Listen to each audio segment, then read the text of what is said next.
DMK വോട്ടുകൾ പിടിക്കുന്നുള്ള DMK മൂന്നാമത് പോയി. കേരളത്തിലെ പോലെ തന്നെയാണ് അവിടെ നടന്നിരിക്കുന്നത്. അതായത് സർക്കാരിന്റെ അവസാനമാവുകയാണോ എന്നുള്ളതും രണ്ട് ദ്രാവിഡ രാഷ്ട്രീയത്തിനിടയിൽ പൊറുതി മുട്ടിയിരിക്കുന്ന ജനങ്ങൾക്കിടയിൽ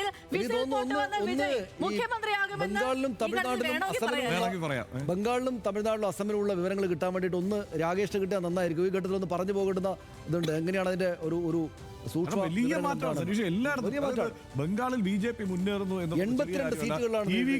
82 സീറ്റിൽ തമിഴ്നാട്ടിൽ മുന്നേറുന്നു എന്നുള്ളത് ബംഗാളിൽ നല്ല മുന്നേറ്റം. കേവല ഭൂരിപക്ഷത്തിന് മുകളിലേക്ക് ബംഗാളിൽ. അതാണ് BJPക്ക് വലിയ സന്തോഷം നൽകുന്ന വിധിയാണ് കേരളത്തിൽ നടക്കം വന്നു പോകുന്നത് എന്നാണ് നമ്മൾ കാണുന്നത്. 3 NDA ഇവിടെ മുന്നിട്ട് നിൽക്കുകയാണ്. നേരത്തെ 5 വരെ പോയിരുന്നു, പക്ഷേ ഇപ്പോൾ 3 അവർ മുന്നിട്ട് നിൽക്കുകയാണ്. 91-46 എന്താണ് UDF-ന്റെയും LDF-ന്റെയും നില. UDF 90 മുകളിലേക്ക് കടന്നിട്ടുണ്ട്. വളരെ പ്രധാനപ്പെട്ട മണ്ഡലങ്ങളെല്ലാം പിടിച്ചുകൊണ്ടാണ് UDF ഇപ്പോൾ മുന്നോട്ട് പോകുന്നത്. ധർമ്മടത്ത് പിണറായി വിജയന്റെ സീറ്റടക്കം മുന്നേറ്റം ഉണ്ടാക്കിയിട്ടാണ് പോകുന്നത്. ഇപ്പോൾ നമ്മൾ ഇതര സംസ്ഥാനങ്ങളുടെ കാര്യമാണ് കാണുന്നത്. പശ്ചിമ ബംഗാളിലെ 294 ആകെ സീറ്റുള്ളതിൽ 128 BJP പിടിച്ചിരിക്കുകയാണ്. അസമിൽ 80 BJP, കോൺഗ്രസ് 26 ഇടത്താണ്. അസമിലും BJP അധികാരത്തിലേക്ക് വീണ്ടും തിരിച്ചു വരുന്നു. ബംഗാൾ പിടിക്കുന്നു. തമിഴ്നാട്ടിൽ നല്ല മുന്നേറ്റം TVK ഉണ്ടാക്കുന്നു. പുതുച്ചേരിയിൽ DMK പിന്നിട്ട് നിൽക്കുകയാണ്. ഇങ്ങനെയാണ് കാര്യങ്ങൾ. പുതുച്ചേരിയിൽ NDA സഖ്യത്തിന് അവർക്ക് ഭരണത്തിലേക്ക് തന്നെയാണ് അവർ പോകുന്നത്.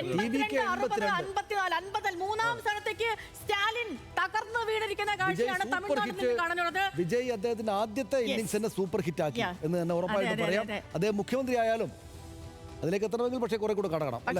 ഇങ്ങനെ പോവുകയാണെങ്കിൽ മുഖ്യമന്ത്രി വിജയ് എന്ന് പറയേണ്ടി വരും എന്ന് തോന്നുന്നു. അങ്ങനെയൊക്കെയാണ് കാര്യങ്ങളെന്ന് തോന്നുന്നു. ഇപ്പൊ